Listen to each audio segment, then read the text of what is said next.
timbangan Gur. Welinge Mbah Sastra sinau tembang ilir-ilir.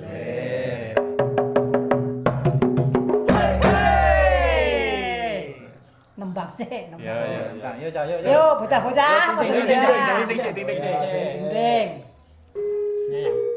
Nem ya yo. Leri-ler tandure wo sumilir kaki joro-yoro kasenggo temanten kanyar cahangon penet no pimpin kuwi lundu-lundu penet no kanggo masuk dodotiro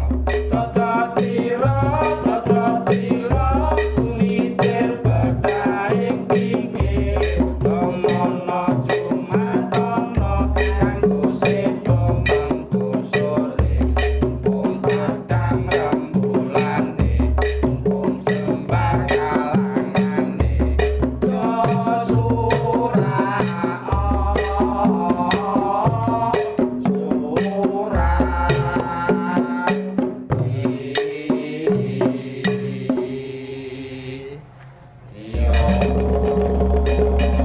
Kelingan pora, iki tembang nalika isih cilik.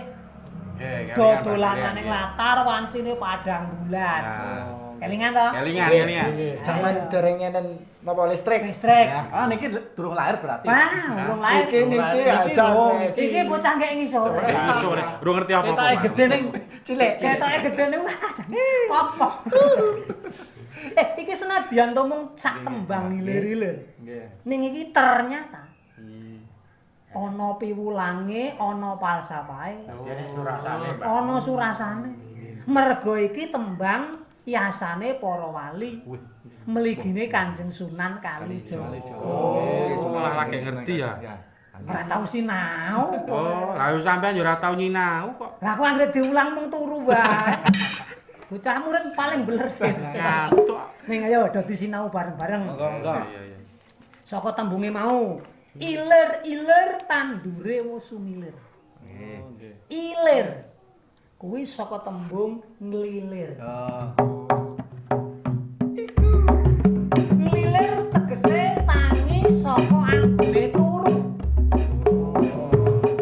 Terus tandure wus sumilir. Kuwi dening Kanjeng Sunan Kalijaga diibarate agama Islam sing lagi teko ing tanah Jawa. Ibarat tandur sing lagi tukul. Ayo do gumregah nindakake dawuh-dawuh agama suci iki. Karepe ukara sing sepisan ngono kuwi. Tak ijo royo-royo tak sengguh manten anyar. Tegese agama Islam sing lagi teko kuwi bisa ditampa dening wong-wong ing tanah Jawa kene. Mergo agama Islam kuwi agama sing nyenengake ibarat temanten anyar. Temanten anyar ki ra nyenengake. Sapa nganten anyar sing ora seneng? Iki rong tau ngrasake iki. Karo iki dadi nganten. Mula ibaratnya iku agama Islam, agama sing nyenengake, carane lemu ing tanah Jawa iki ternyata ya kanthi cara yang damai, nyenengake. Menehi contoh mula iso subur kaya tanduran sing ijo. Cahangon penekno blimbing kuwi. Cahangon kuwi sing dikarepake para pangarsa praja, para raja, para adipati, para temang, pimpinan-pimpinan ing bebrayan tanah Jawa wektu kuwi. Ibarate bocah angon.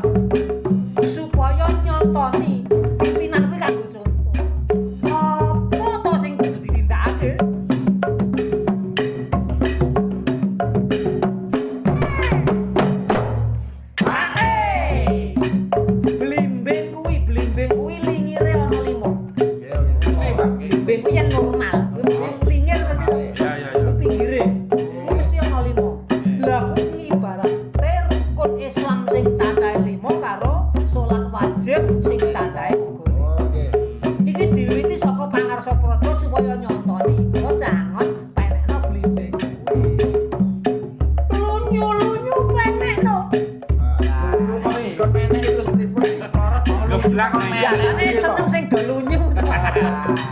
Wong menek iki seneng do lunyu ya. Jemek.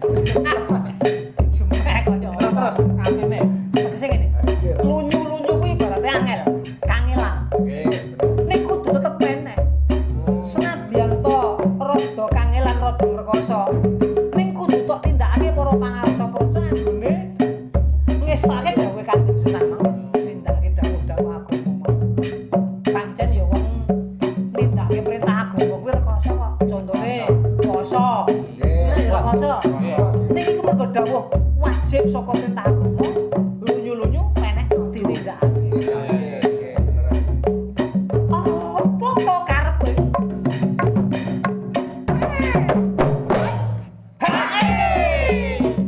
Kanggo mbasuh dodotira. Dodot kuwi Apa niku? pakaian, Oh, sandangan jarik. nggih. Kuwi ibarate pakarti utawa tumindak. Kudu dibasuh diresiki. Lesiane nggo apa, Pak? Resike nganggo mau dawuh-dawuh perintah agama nganggo apa? Dodotira kumiter bedah ing pinggir. Weh, bedah. Bedah pinggir itu serontang ranting. Membleh-membleh. Oh. Kewer-kewer. Kuwi gegambaran nalika semono. Zaman Majapahit wis pada masa akhir Majapahit. Kuwi wis pranatan wis bubrah. Negara sing maune kuncana gedhe mergo punggawa praja do seneng korupsi, tumindak sakarepe dhewe, kawulane ya nggugu karepe dhewe, mula ibarat kumiter bedah ing pinggir.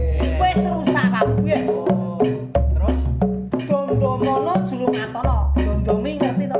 Gae. Jahit. Mati ya kowe merapikan jahitan. Jadi dandani. Pakarti-pakarti sing rusak mau didandani. Kanggo sebo mengko sore. mik sebo sore niku. Sebo kuwi sowan. Tembunge wantah kuwi sowan ngadep ratu. Ning falsafah ing tembang iki sowan Gusti. Oh, maksudnya nek wis mati. Mati. Oh. Nggo sang mati Sang kabeh. mati. Wong urip kuwi kabeh bakale mati. Mula mumpung padang rembulane, mumpung jembar kalangane. Mumpung isih ana kesempatan. Ya urip iki kesempatan kanggo beramal. Mergo nek wis mati engko ora iso apa-apa. Mumpung isih ana kesempatan, ayo do nyuwun ngapura. Menungso sing kakeh.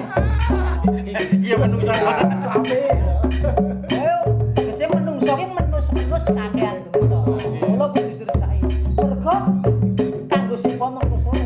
Pundhone akhire ya surak gere. Surak iki seneng. Tegese yen wis nyuwun ngapura nindakake perintah agama, sok anggone sowan Gusti anggone mati mesti seneng munggah surat. Iki welinge bangsa.